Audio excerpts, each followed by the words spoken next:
नमस्कार दोस्तों, आपके अपने चैनल स्टडी बाई श्याम सुंदर सर पर बहुत बहुत स्वागत है। तो इस वीडियो में हम कवर करने जा रहे हैं बीए पार्ट थर्ड यानी कि बीए थर्ड ईयर में क्वेश्चन पेपर हुआ था जो कि 2019 में हुआ था। जी हाँ, 2019 में जो पेपर हुआ है हिंदी साहित्य का, जो कि प्रथम प्रश्न पत्र था जिसका नाम है अद्यतन काव्य।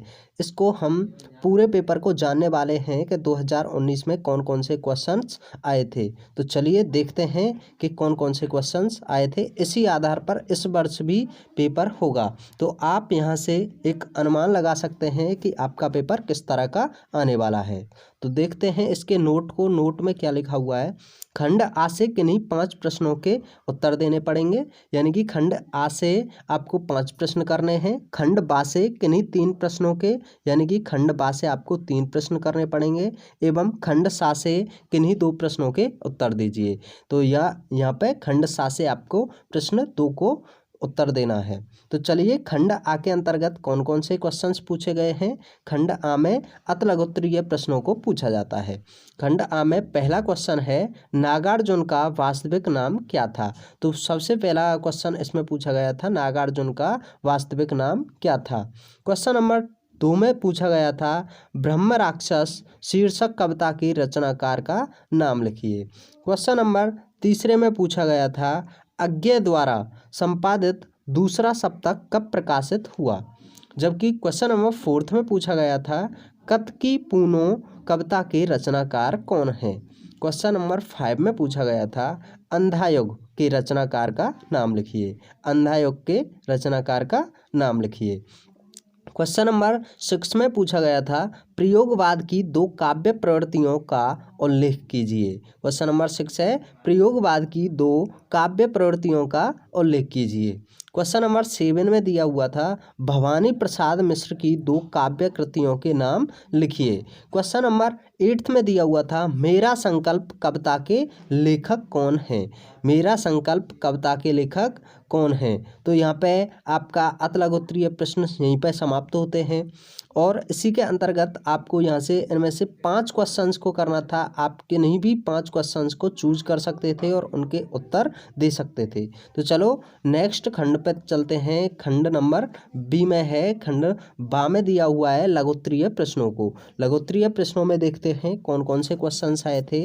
इनमें से आपको कितने क्वेश्चन करने थे। 3 क्वेश्चंस को करना था। तो चलो देखते हैं। नदी के द्वीप कविता का मूल भाव स्पष्ट कीजिए। क्वेश्चन नंबर फर्स्ट था नदी के द्वीप कविता का मूल भाव स्पष्ट कीजिए। इसी में क्वेश्चन नंबर दूसरा था नरेश मेहता की काव्यगत विशेषताएं संक्षेप में लिखिए। क्वेश्चन नंबर 2 है नरेश मेहता की काव्यगत विशेषताएं संक्षेप में लिखिए। क्वेश्चन नंबर तीसरा दिया हुआ है केदारनाथ अग्रवाल का साहित्यिक परिचय दीजिए। केदारनाथ अग्रवाल का साहित्यिक परिचय दीजिए। क्वेश्चन नंबर नेक्स्ट दिया हुआ है। क्वेश्चन नंबर 4 है दुष्यंत कुमार की काव्यगत विशेषताएं संक्षेप में लिखिए। क्वेश्चन नंबर 4 में है दुष्यंत कुमार की काव्यगत विशेषताएं संक्षेप में लिखिए। क्वेश्चन नंबर 5 में दिया हुआ था। इसमें क्वेश्चन नंबर 5वां है टूटा पहिया में कवि क्या कहना चाहता है स्पष्ट कीजिए। तो आपको बता दें खंडवा से आपको कितने क्वेश्चंस करने थे। क्वेश्चन 3 करने थे। आपके लिए 5 क्वेश्चन दिए हुए हैं। इन 5 में से आपको 3 के उत्तर देने हैं। नेक्स्ट खंड की तरफ चलते हैं। खंड सा में दिया हुआ है विस्तृत उत्तरीय प्रश्न, यानी कि खंड सा के अंतर्गत आपसे पूछेगा विस्तृत उत्तरीय प्रश्नों को। इसमें थोड़ा लंबा उत्तर देना होता है। तो आइए देखते हैं। यहाँ से आपको केवल 2 प्रश्नों के ही जवाब देने हैं।